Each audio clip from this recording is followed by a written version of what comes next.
Good evening all, and welcome to a night of spooks and spectres. I am fortunate enough to be joined by my artist Angeliki on screen, showing the process of drawing the artwork for this incredible thumbnail. And for an added bonus, she will also be narrating some ghostly tales this evening. So get comfortable and let the darkness take control. When I was 15, my mother bought her dream house, a large Victorian on a hill, with 7 bedrooms, and much larger than the tiny 1-bedroom that we'd been living in. During the buying period, we were there several times, and I was excited to get my own room, finally. Before we could move in though, a lot of cleaning needed to be done. The previous tenants had left it feet deep in crap, clothing, and loads of other stuff we had to clear out. We hadn't lived there for very long, and then the nightmares started. They were always about ghosts. I told my mother that I thought there were ghosts in the house. She scoffed and said, "All right, I'll have my sister come." Her sister was a sensitive, who could feel when spirits were present. She went through and declared it clear, but I insisted. Finally, just after New Year, we moved in. Soon after, it became apparent that I was right. Things started getting moved. You'd see things out of the corner of your eye, odd noises and smells. I'd smell whiskey in my bedroom, or chocolate cake in the kitchen. Turned out, there had been an older couple who lived there. She loved to bake, and he loved to drink, and when he had too much, his wife would make him sleep in another room, my room. Then there was the black cloud. It would follow me up the stairs at night, and stop as I went into my bedroom. As soon as the door would shut, it would come through the wall and drift in back and forth. At about this time, my depression deepened, and I began considering suicide. The old man seemed to be more attached to my sister, who will deny anything to this day, but she would suddenly begin sleeping in the living room. I finally saw him one night. I was going from my bedroom to the bathroom, and looked through the front bedroom towards her room. In the front of the door, facing it, was this pale figure of an old man, but his face was turned towards me. The black eye sockets were staring right at me. All of a sudden, I didn't need the bathroom anymore. I sat in my room trying to figure out what I had just seen. The main one, though, we called Victoria. We saw and experienced her the most. She was a tall woman, wearing a Victorian gown, hence the name. I was up early one morning. My mother had gotten up for work and looked up the stairs and saw my sister coming down. "Both of you up before dawn? What's going on?" She waited for my sister to come down into the kitchen, in her robe and hair up in a towel. She waited and waited. She finally started calling up the stairs. My sister finally answered, and my mother asked, "Weren't you just coming down the stairs?" "No, I was sleeping," she replied. Victoria would suddenly appear in the middle of a room, drifting through it and then disappear. I would hear my mother speaking in the kitchen. "What?" I'd ask, and there would be no reply. I was just talking to the ghost. One night, I was up late writing, and I went downstairs for a cup of tea. I came up the stairs and turned to go into my room, and just as I was doing so, I glanced into my sister's room, and that's when I saw him. The old man was just there, standing in the doorway. I stopped dead in my tracks, staring as he slowly faded from view. The Victorian ghost liked to take things as well, usually jewellery or underwear, but one day I had important papers from my car insurance laid out on the table in my room. I went to deal with them, and they were gone. There was no one else in the house. At first I thought a breeze may have swept them onto the floor, but they were nowhere to be seen. Things would often be returned, either the third time you looked where the item was left, or around the third day you lost them. Sure enough, 3 days later, the insurance papers were right back on the table where I put them, except they had been folded into quarters. Many years later, my neighbour's father passed away. I went with her to the funeral and the reception at the church. Relatives gathered afterwards at the house, where we were out on the back porch jabbering away. I'm listening to my family's stories, and one of her cousins pipes up. "Who the hell are you?" My neighbour explains who I am, and which house I live in. And she goes, "Oh, do you still have that tall lady ghost who stands by the window in the library?" I felt my blood turn cold. I didn't know anyone else who knew about her, let alone anyone else who called the room the library. It's actually a large walk-in closet with a window at the end, which faces the front of the house. There's a bookcase along one of the walls full of books, so our family just called it that. Little did we know, so did everyone else. I had a medicine man bless and clear the place, and those spirits are no more. But allegedly, there is a portal in the house, so things will come and go. Unfortunately, 11 years to the day of moving in, my mother lost her battle with cancer at 4:45 a.m. I was suddenly awakened, sat straight upright, and I smelt roses and felt someone standing in the doorway. "Mum, is that you?" Then I fell back asleep, my head hitting the pillow, out like a light. At 7:30 a.m, I was awoken from my sleep by a phone call from the nursing home, telling me that she had passed at night. I still live here. Though she visits me occasionally, she's never made good on her threat to haunt this place. My wife and I recently moved out of a home that I can only describe as fucked up. The house caused so much anger and hatred. Whatever entity resides in the home is either menacing or pure evil. Even as soon as my wife moved into the home when she was a child, she told me a story of when her and her little brother were playing one night in his room. They were playing with a leapfrog-type device. She described in detail about how she was showing her brother how to use it and it began to act strange. Strange sounds came out of it, and then a man's voice began screaming from it. She said it was saying something about a list, something about making mistakes, screaming and cursing until she turned it off. So let's fast forward some. I met my wife a few years ago and needless to say she got knocked up. We decided that since it was the logical thing to do, I would move in with her. Sweet, no problem. At the time I worked the night shift, 10 p.m. to 7 a.m. This will come up later. After a few weeks of moving in, I noticed something strange about the house. The upstairs where we lived seemed menacing in a way, like someone was in the other room waiting for you. At first, I brushed it off as being nervous. New house, new life kind of thing. I also thought it was from the pretty much steady insomnia work was causing me. As time went on, I began noticing more and more. Whenever the house should have been dead silent, things would happen.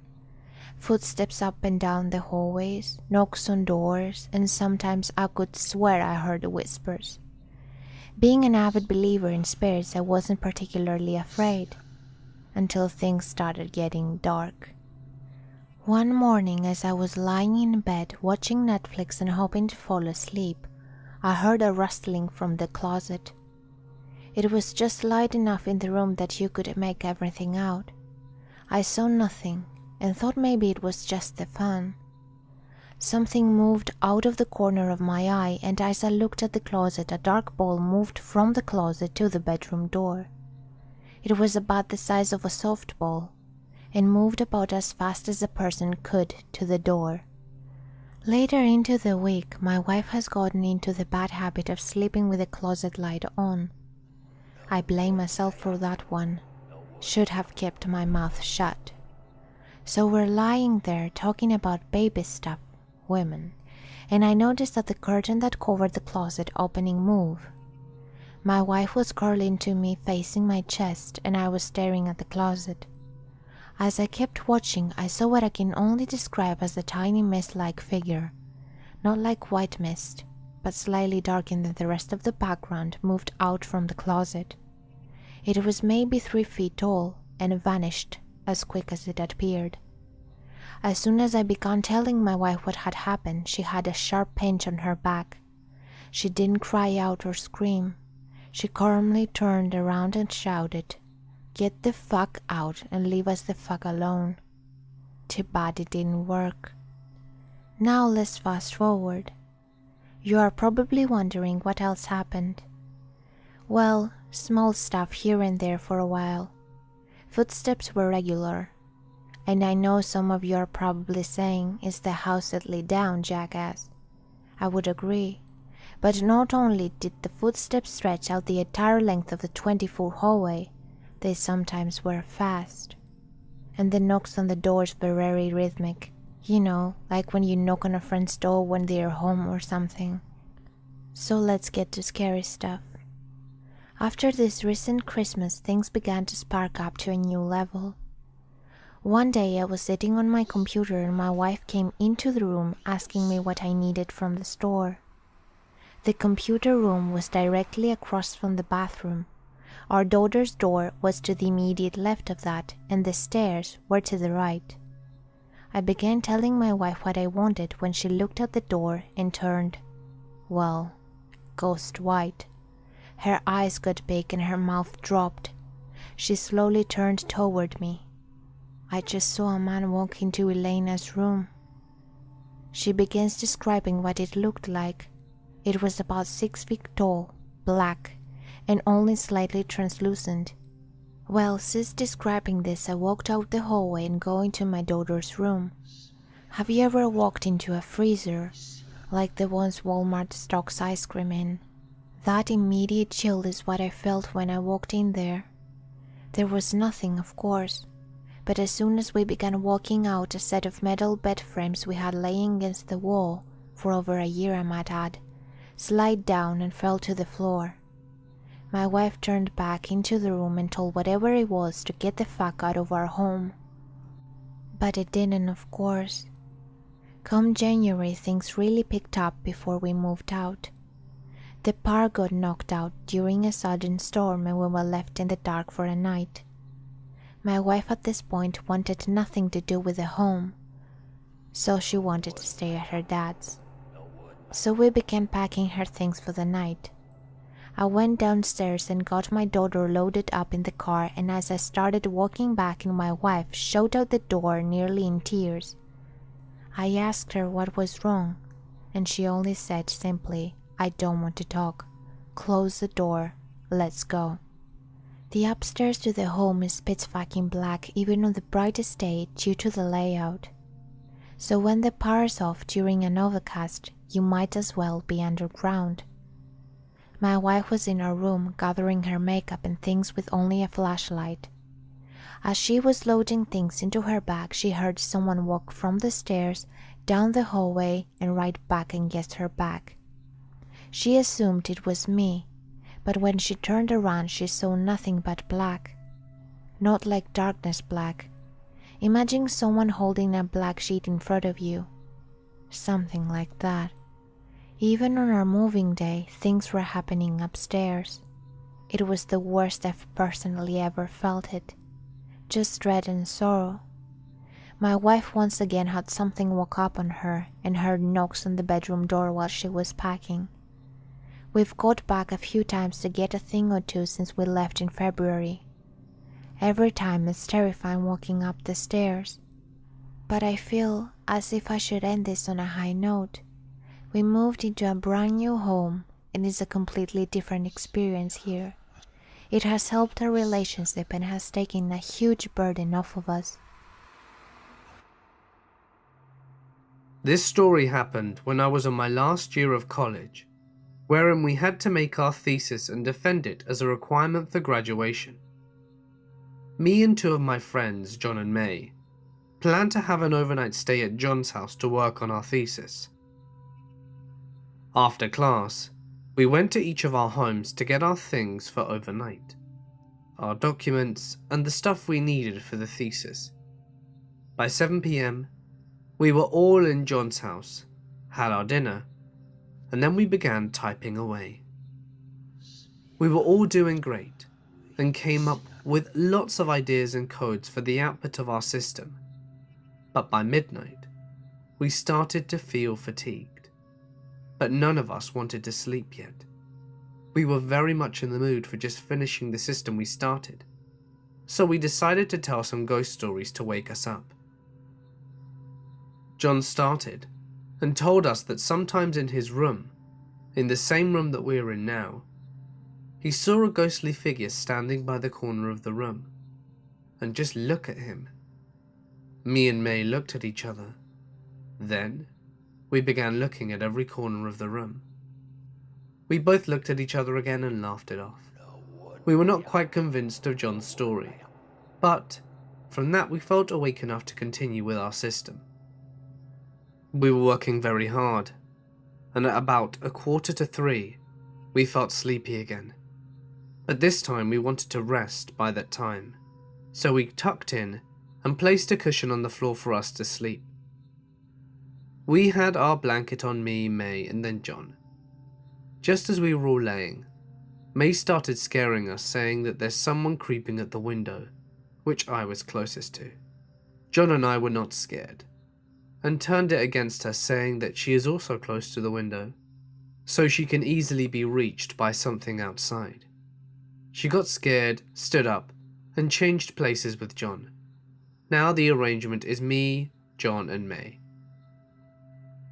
May covered herself with a blanket, also covering her face, and then, one by one, we fell asleep.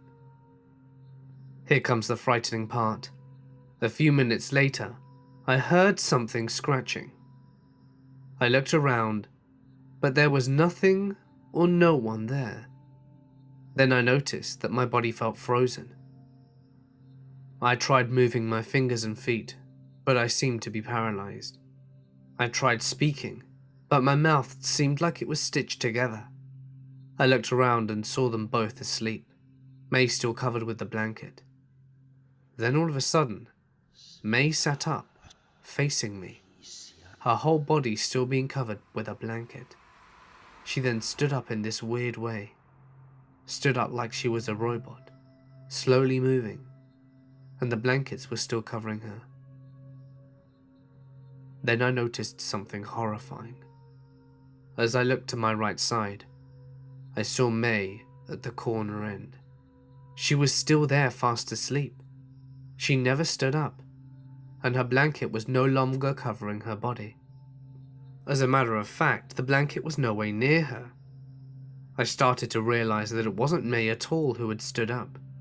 I started to freak out more, as I looked at the person or the thing covered by the blanket coming closer to me. I tried eagerly to move and scream, but to no use.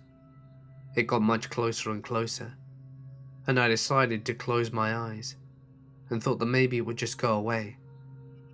After a few seconds, I opened my eyes, and saw it just a few inches from my face, looking like it was ready to suck the life out of me. I tried to move and scream as powerfully as I could, and then I finally managed it. John woke up from my scream and tried to calm me down. I was not able to sleep again until the morning came. I told them that nightmare after we finished our thesis. for I didn't want to frighten them and get distracted by the supernatural thing that happened. I just said that I was never staying up that late again in that room. This is an occurrence that happened when my oldest daughter Lila was almost 2 years old. Lila was always a happy yet needy baby. As long as she could see either myself or my husband Charles, she was the perfect child. But as soon as we were out of sight, she turned into a banshee until one of us came back into the room. That came to an end when we moved into my husband's grandmother's old house. Shortly after we moved in, I realized that she had started being okay with being left alone for short periods. I just figured that it was her, starting to gain a small bit of independence finally. The only way you would know she was awake in the mornings was the sound of soft giggles coming from the baby monitor. The stairs up to her room were as old as the house and made more noise than a bull in a china shop, so by the time you got to her room, she was always standing up in her bed with her arms raised in excitement, ready to be picked up. We always figured she was giggling at her stuffies or her newfound obsession with her toes. That was until I heard the strange voice coming from the monitor one night. My first thought was that we were picking up interference from a CD radio again, as it was an old monitor and it had happened before. It wasn't until I heard the voice say her name that I started to become concerned. I still wasn't rushing upstairs just yet because I wasn't sure if I had actually heard it. I sat there, stone still, almost not breathing, listening to the soft, barely audible voice coming from the monitor, trying to convince myself that it was just interference when I heard the voice saying, "You're such a pretty baby." I should mention that I was struggling with depression due to losing a child recently and was on lithium to combat it. I was trying to convince myself that it was an auditory hallucination caused by my medicine. I slowly climbed the stairs, wishing Charles hadn't chosen to cover someone's shift at work that night. I concentrated on trying to make it up the stairs without making too much noise, as to not alert whoever it was to my presence. But I forgot about the loose floorboards at the top of the stairs. It made a noise similar to a balloon popping, and I let out a yell before I could stop myself. All at once the voice stopped, and I felt a rush of cold air that raced every hair of my body. Fight or flight kicked in and I rushed into the room, ready to fight whoever was disturbing my child. But there was no one there. My daughter sat in her bed, looking at me with a startled look on her face. I most likely scared her, rushing into the room like that, but I was more worried about where the woman has gone. I searched every inch of her room and double-checked that her window, as well as the one on the landing, were still locked, but found nothing out of place. Walking back into the room, I laid her back down, gave her another good-night kiss, and made my way back downstairs, making a mental note to call my doctor in the morning to discuss the hallucinations that I was evidently having. I didn't settle into bed until I heard soft snoring coming from the monitor, indicating that she had finally fallen asleep. I snuggled into my bed and turned on the TV to provide a little break in the silence before drifting off to sleep. Charles woke me up an hour or so later, as he came in and asked why I left the radio on upstairs. Still not fully awake, I asked him what he was talking about as I pointed at the radio sitting on my desk across the room. I had brought it down earlier to fix the broken antenna and not taking it back upstairs. I was snapped the rest of the way awake when he asked, "Then who is up there singing to Lila?" I shot out of bed and bottled up the stairs, not bothering with trying to be quiet, with my confused husband hot on my heels. I reached the room and threw the light on, fully expecting to be greeted by the sight of some crazy woman who had broken in, only to realize the room was empty, save for my sleeping daughter who had begun to stir from all the commotion. We backed out to the room slowly, shutting the light off as we went and made our way back downstairs, both scratching our heads, trying to figure out what in the hell was going on. I told him about what had happened earlier and about the fact that I had honestly dismissed it as a side effect of the lithium. He decided he wasn't sleeping that night and told me to get some rest, knowing how exhausted I had been lately. He woke me up a few hours later, gently nudging my shoulder and telling me not to freak out and to just listen. Coming from the monitor was the same voice as earlier, but more audible this time. The woman wasn't talking this time though. She was singing. The song that was coming from upstairs was the same song that I sang to Lila every night. A song that was not a lullaby. A song that only my husband and daughter had even heard me sing to her. It was then that I realized that Charles was crying, but smiling at the same time. I looked at him and asked if he was okay. That's Grandma's voice, he replied, barely above a whisper. His grandmother had practically raised him since the day he was born. She had even taken him home from the hospital when it was determined that his mother's mental state at the time would not allow him to properly care for him. And his father couldn't take care of him and her at the same time as holding down a full-time job. Charles grew up spending most of his time at his grandmother's house, as his mother's mental health fluctuated widely. Things went on like that until his grandmother fell ill and ultimately passed away from pneumonia when he was 11, at which point Charles was forced to live with his parents full-time and take up the responsibility of taking care of his two younger sisters when his father was at work and as his mother's mental state bounced back and forth. Shortly after all, his mother suffered a major breakdown and had his father arrested for something that she had apparently convinced herself he had done. He stayed in jail for a while for domestic violence until he could convince a judge that her claims were false. In this short time, she had been committed due to her erratic behavior, and my husband and his sisters had been placed in the care of the state. By the time his father was released from jail, he was faced with an eviction notice, a pink slip from his employer, his wife in an institution, and his children out of his reach. This led to his father diving death first into a bottle of Jack instead of trying to straighten everything out, leaving his children to be adopted to a religious zealot who was the living embodiment of every evil stepmother Disney could think of. Charles' grandmother was quite possibly the only bit of good he had in his childhood. He had always said that on his darkest days he could feel her there with him, urging him forward and strengthening him. We sat there, listening to her singing till the song was finished and everything fell silent. The only sound that could be heard was the soft rhythmic breathing coming from Lila. Just as we thought it was over, we heard one last thing came from the voice in our daughter's room. "I love you, and I'm so very proud of you, Charlie." My crying husband then bounded up the stairs, taking them two at a time in an effort to catch a fleeting glimpse at his grandmother's spirit, only to once again be met with an empty room.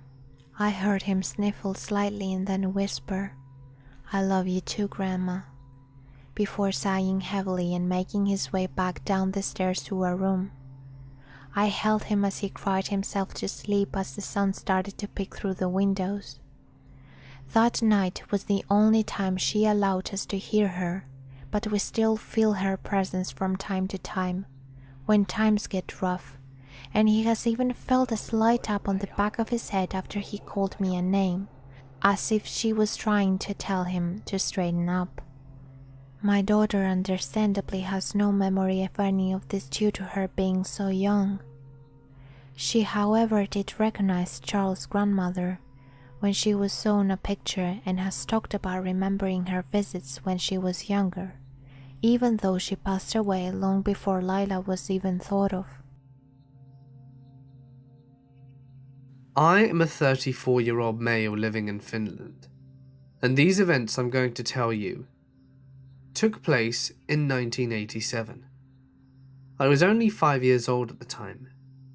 I lived in a row house in a municipality called Numijärvi, near Helsinki. This house had 2 floors. The bedroom was located upstairs and the living room downstairs. Sometimes, in fact, quite often, I happened to wake up at night, and I could see the radiator of the room on the wall as a white cow. A cow of pure white, which sometimes looked like it would have moved towards me, and which varied the position from standing to a recovering and so on. The cow radiator seemed to kind of have a spruce forest in its background. Once, when someone for some reason turned the lights on in the room, I saw the radiator again, just as a normal home appliance. But as soon as the lights went out, it would show itself again as a cow, which was very strange. In the living room, there was a Lundia shelf level, with a Solora television set, and a Fisherman Betaman VCR on the right-hand side, and then a sharp turntable. At times I used to sleep with my mother in the living room. The digital clock of the videotape recorder, whose colour was green, shone so brightly in the darkness of night that it interfered with sleep, especially with my mother. So she came up with an idea to put a tabloid newspaper on the VCR to cover the clock. When I happened to wake during the night there, in the living room, I could see how the tabloid was moving. Sometimes it moved as if airstream would have come and swung over it, and other times it would move horizontally. Despite the fact, the clock didn't appear. Once, when my mother went to the bathroom at night, she switched the kitchen extractor fan light on. The kitchen was located next to the living room. The tabloid newspaper on the VCR showed up in my eyes as normal, and when the light was switched off, it continued moving again, completely on the loose. My uncle committed suicide in early 2006. He'd had a history of depression and drug use. So one night, he packed up all his belongings, put them in his car, and drove out to a long stretch of road near the woods behind the house he and his wife lived in, and fell asleep with the engine running. My uncle had an ex-wife who was a money-hungry bitch. It apparently wasn't good enough that my uncle paid generous amounts of child support to her on a regular basis, but she also constantly used their daughter as a pawn to get more money out of my uncle by having the daughter ask for money to go out with friends and then giving it to her mother. So it came as no surprise that upon hearing my uncle had died, the ex-wife only wanted to know if there was any money coming to their daughter. Now, everything that happens next is purely from memory, from something that my mother told me had happened, as recounted to her by the woman my uncle was married to when he died. So my uncle's wife, now a widow, had gone to sleep in their house by herself one night about a week after the funeral. Up till this point, it was assumed my uncle had not left a will, as no one could find where it was located. But this particular night, his wife fell asleep and had a dream where she was standing in front of the bathroom mirror, and while she was looking into, my uncle appeared in the mirror, looking as though he was standing directly behind her. He told her in the dream that she would find the money in his will, wrapped in a plastic inside a small cardboard box which was buried in the backyard underneath the tree. The next morning, my uncle's wife went outside and started digging under the tree. It only took her a few minutes to find the box my uncle had told her about in the dream, and when she opened it up, there was my uncle's will and a couple of fat stacks of cash. It was later that my uncle's wife would tell us the only reason she didn't dismiss the dream was that there'd been an incident the day after my uncle's funeral. She'd been standing in the kitchen washing up dishes when she suddenly glanced up to look out the window that faced the backyard and the shed outside. She said she saw my uncle's face peering out of the window of the shed, and then heard his voice softly say, "It's all going to be okay, Ben," which was my uncle's nickname for her, and that's why she knew to follow my uncle's instructions in the dream she would later have. I was 17 at the time, and always believed in the paranormal, but never really had a true experience until one night that I vividly remember till this day. So one night I was sleeping in my upstairs room, looking like usual, and for some reason I woke up at around 3 or 4 in the morning, which wasn't that unusual, but this night was very odd. When I woke up, the entire room was lit like a soft light, kinda grey, which was odd because the room was always pitch and had no streetlights or nightlights to produce any ambient light. So I really didn't think anything about it until I saw something that looked like a woman figure standing down the end of my hallway. At first I thought I was dreaming, but I wasn't. It didn't feel like a dream. It felt too real to be anything like that. I continued to stare at the figure down the hall, thinking it was my mum, but thought to myself, why would she be up at this time of hour? When I tried to call out, I couldn't. I was just frozen, not able to move nor speak. Now this is where it starts getting strange. At this time, I'm still staring at this figure, and it starts moving closer to me. It started moving floor by foot, like it was skipping through time, like in a panel-style movement. The odd thing is I wasn't afraid when I should have been scared shitless because of some strange personal entity coming slowly towards me. It finally reaches my doorway and just casually walks to the foot of my bed and stands there. The figure is dressed all in white, looked almost like a wedding dress, and I couldn't see its face as it was covered by a veil, but I knew it was a woman, just looking at the features. I was still not afraid, but I did feel this deep sorrow and sadness coming over it. It was only inches away from me at this point, and I just remember crying for no reason. I never cry. It was like I was feeling what it felt. This whole ordeal lasted about 10 minutes, and then it slowly just walked out of the room and vanished down the hallway. I then passed out and woke up later in the morning. At this point, I was scared shitless and couldn't understand what I had just experienced. I call her the woman in white. I never saw her again after that, and from that day I get goosebumps just thinking about this. It's important to note that I never had the chance to meet my maternal grandfather. He died 3 years before I was born.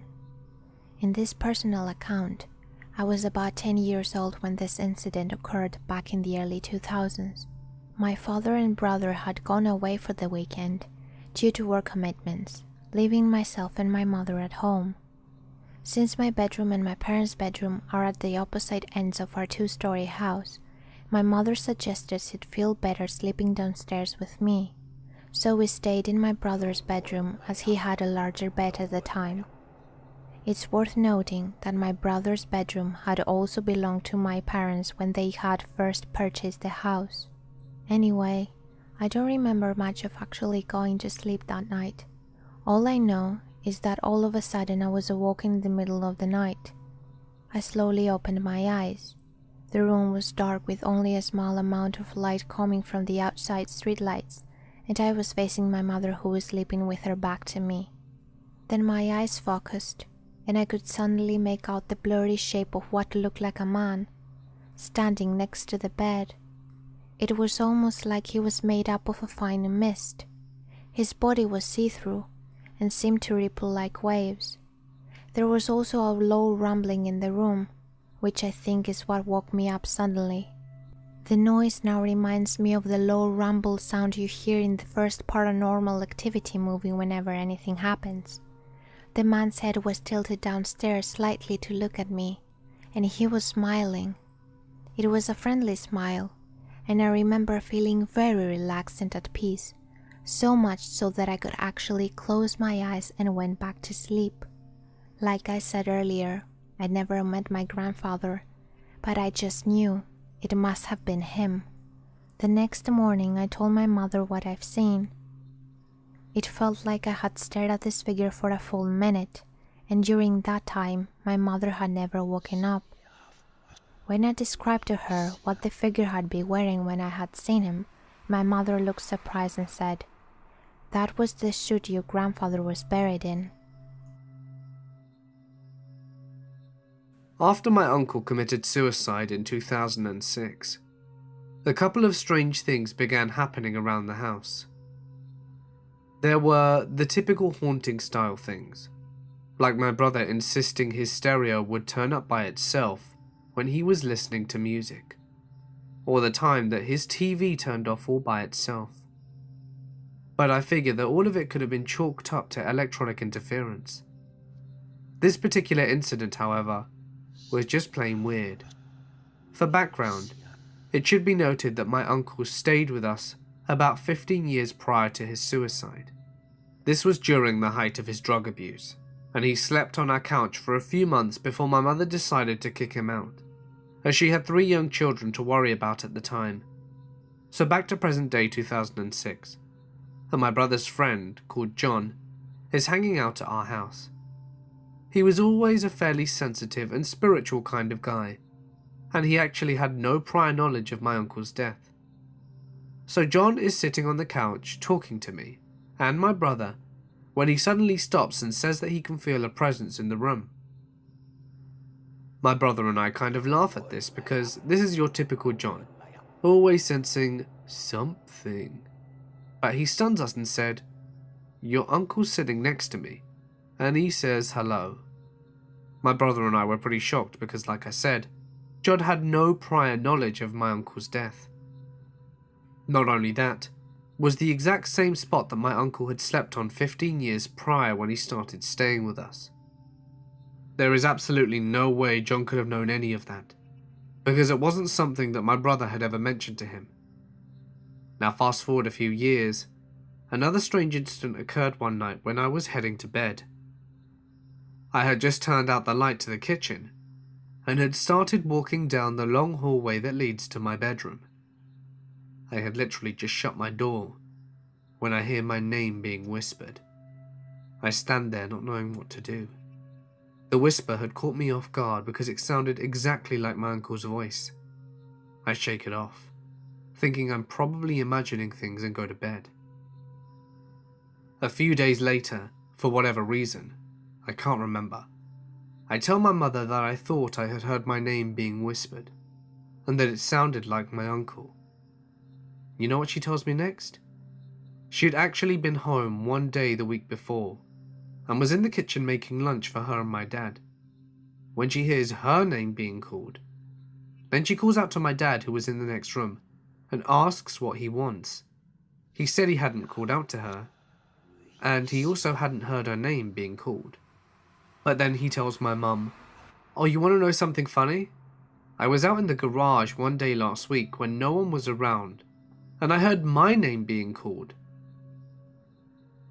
Then Dad says that he called out and didn't hear anyone, so he went back to working on his bike, thinking nothing of it, and thought that he was just hearing things. The voice we had all heard sounded exactly like my uncle's voice. It's definitely a strange coincidence that we all heard our names being called, when we all aren't the kind of people who just hear things, and in such a short space of time with no knowledge of either event. And this was during a time when none of us had been thinking about my uncle to have the suggestion put into our heads. It was a little creepy at the time, but thinking back on it now, it's kind of nice to think that my uncle might still be around watching over us, and that it may have been his way of playing a prank on us, since he definitely had that kind of weird sense of humour when he was alive. Not home alone, but scared the hell out of me nonetheless. Was lying on the couch at about 1 a.m. with my girlfriend, watching The Village. mildly scary movie for those who haven't seen it. We've just gotten past the jump scare scene when I see in my peripheral vision a flashlight outside turn on then immediately off, followed by the sound of our back door shutting. I look at my girlfriend and she nods to say she heard it too. Okay, time to soil my pants. I get up slowly, sneak to the doorway and poke my head into the kitchen where our back door is. The only light in the kitchen is from the TV in the lounge, so I couldn't really see anything. I hand down and creep into the kitchen, around the fridge to the left and immediately stop. Frozen. All I can see is the silhouette of a tall, thin man figure with its back towards me, facing the corner behind the dining table. It's totally still, not making a sound. What the hell am I supposed to do? I reckon I was frozen there for a whole minute, just staring at the figure. Eventually I look back at the doorway to the lounge to see if my girlfriend has come into the kitchen, but she must have stayed on the couch. When I turn back to the figure, it's still there, but has turned around and is facing me now. I can see the silhouette and two dim unblinking eyes. I scream and run into the lounge room, grab my girlfriend by the arm and pull her into my bedroom. I've never moved so quickly in my life. We lock the door and jump behind the bed. I'm hyperventilating while my girlfriend is loudly asking me what the hell is going on. I keep telling her to shh, and finally she does. We just sat there, listening for any sounds of movement for maybe about 10 minutes. I pulled out my cell and called 911 once I calmed down, saying that we had a break-in and I wasn't sure if he was armed. 5 minutes later, there's a knock on our front door, which is luckily across the corridor from my bedroom door, so I quickly dash out of my bedroom and out of the front door hand in hand with my girlfriend. And there's nobody outside. We look around a bit and call out, expecting the cops to come around the corner or something, but there's just nothing. I lose my nerve, run back inside and into my bedroom again. An hour later the cops showed up and shouted at us from the front door since we weren't opening it. Searched our house and found nothing. To this day, I have no idea what the heck happened that night. Hey guys, it's Mort here and thank you so much for listening. I'd like to extend a huge thank you to Angeliki for not only sharing her artistic talents with us, but also for helping me narrate these stories, as well as to all the subscribers who submitted their stories for us to hear today. As many of you may know, my artist Angeliki has just started a narration channel too, so if you enjoyed her narration, please be sure to click the link on screen now or in the description to check her out. Don't forget to subscribe to my channel too though, drop a like and leave a comment with your thoughts, as it always helps with that pesky algorithm. But anyway, for now guys I'm going to sign off. Stay awesome, and I'll see you over on Creeks and Peaks.